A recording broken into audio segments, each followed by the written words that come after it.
Good morning mga idol. Welcome to my vlog. We're here in the city of Ilagan, province of Isabela. Today, we're going to explore some of its famous destinations such as the Ilagan Sanctuary. It's a beautiful nature park with caves and wildlife. Then the Japanese Tunnel. It's a historical site from World War II. Next will be the biggest butaka. It's a Guinness World Record holder for being the biggest chair.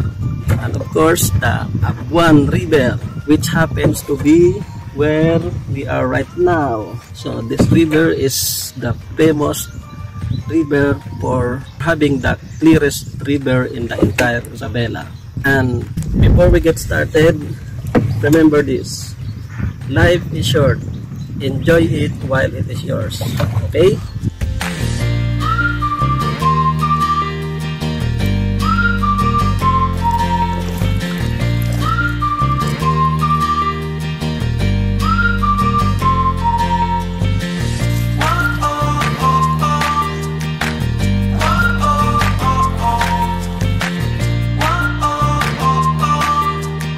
Welcome to Ilagan Sanctuary.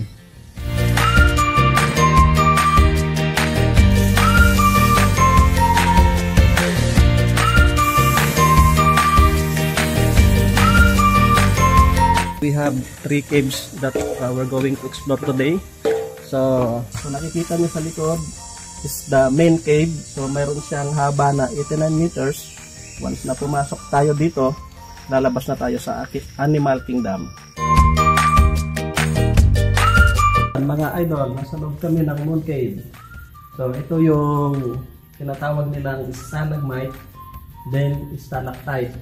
Kapag na-meet sila, tinatawag silang pillars.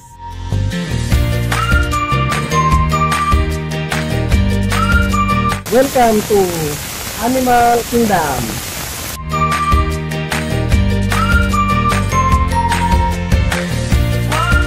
Welcome to Japanese Tunnel.